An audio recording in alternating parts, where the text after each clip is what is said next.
So I go to my wife and say, here's the deal. $150,000, I think we can raise a little bit of money.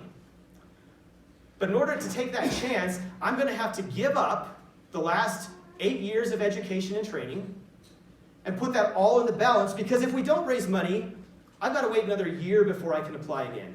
And I may have burned some bridges by virtue of the fact that I went and interviewed and now I just dropped out. But this is a great idea, honey. Trust me, this is all going to work out. And we talked about it for a long time. And she came to me and she said, Dustin, I'm not going to tell you what to do. But she said, I've seen you come back from the hospital, and I've seen you come back from your project at the time. And she said, I know where you're the happiest. And for me, that's all I needed, because I knew where I was happiest. And that became an easy then decision for me. So I guess the cat is already, the surprise is already out. I did not go through with medical school, but what did I learn? First, marry well. Her guidance and her advice in that was the catalyzing moment that I needed in order to make this incredibly hard decision. There was a lot on the line. It went against everything that I had ever planned for. It went against my very nature. But I felt that it was the right thing to do, and I had her full support. But more appropriately for at least this setting, what I learned is that proper planning is not an exercise of turn-by-turn itineraries. It's not creating a to-do list. First I'm going to do this, then I'm going to go here, then I'm going to get this promotion. Then that's not how planning, I think, best works. I think instead, an introspective and honest process of identifying and living by a core code of principles is a far more effective way to plan than trying to plan to the outcome. We spend more time worrying about where am I going to be in 2 years or 5 years or 10 years or 50 years, which are things that are completely outside of our control, that we don't focus on the more important, how am I going to get there?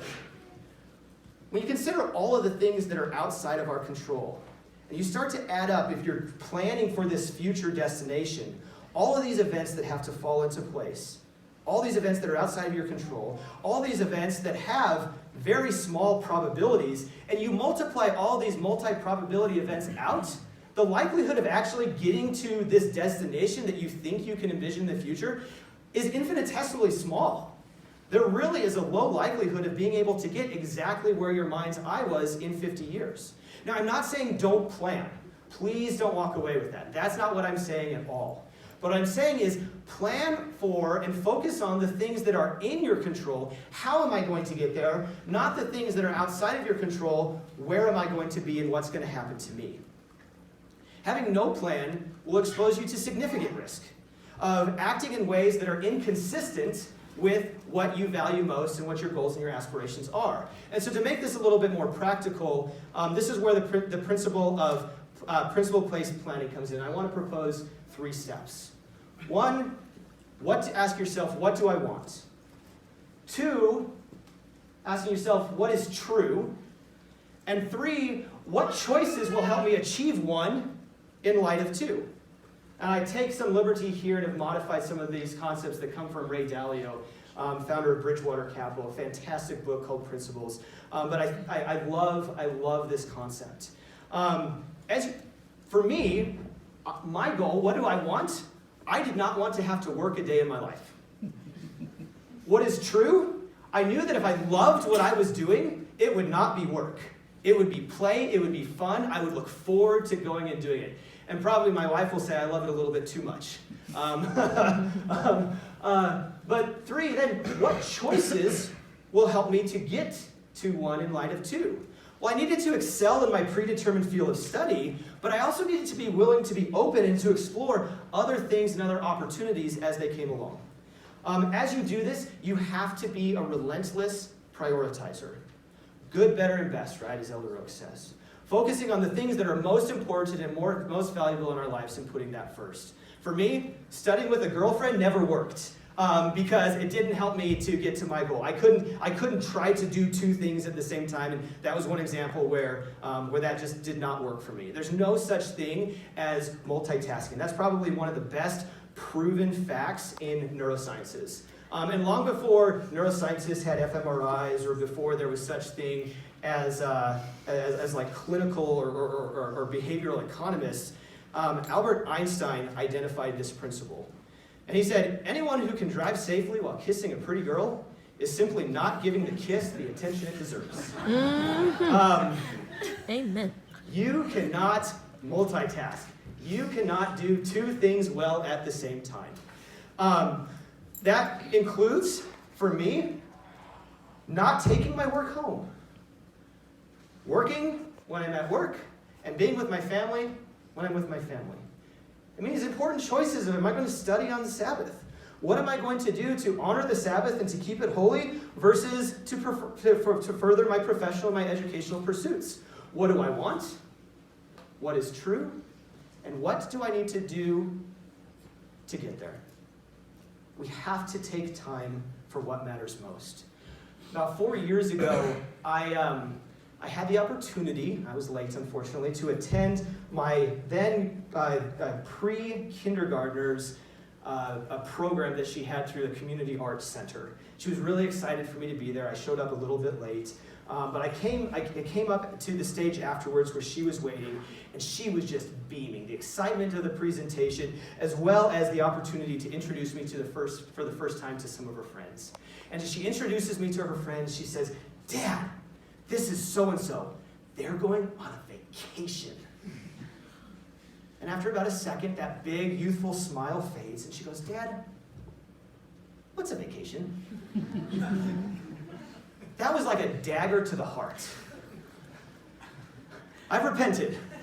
And I can tell you after this, we're going to spend some time on a family vacation, so she knows what that is, and she knows where my priorities are. But we have to learn to prioritize and put the most important things first. My last point is lean in and be patient. So I've now had my stroke. I've now gone through, we successfully raised money that first time. We're in March of 2017. And I've been fundraising at this point for about 14 months. And that's a long time. We had technically, for all intents and purposes, run out of money in February. But with a little bit of creativity and slow paying some vendors and other sorts of things, we were able to eke out just one more month. And I found myself in the Bay Area. I had a 10-day trip, and this was literally my last opportunity to try to raise money. I was terrified because I knew that failure, as much as I like to believe was not an option, was a real option. And that if I didn't raise, all of those dreams, all of those hopes, all of those sacrifices, I don't want to say it would have been for nothing, but it would have been for nothing. I was worried. So I'm in the Bay Area, and I'm meeting with venture capitalists one after another. I've met with hundreds at this point.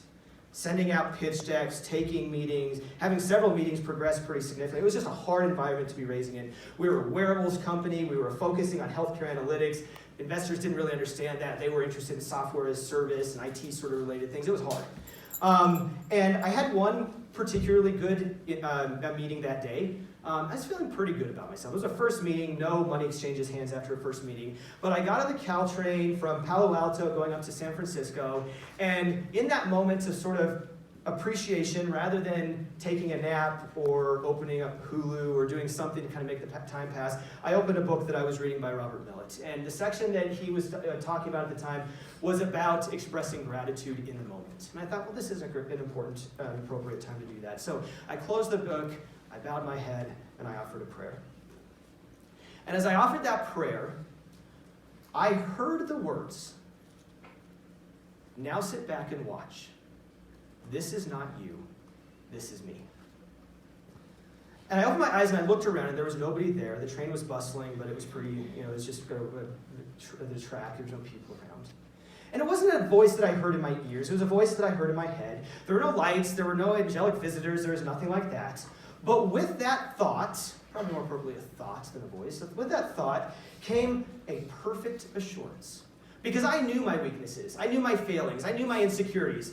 And if I focused on that, I would have had no hope of being able to raise. But knowing that the Lord was on my side, that He had my back, now sit back and watch, was an incredibly reassuring message.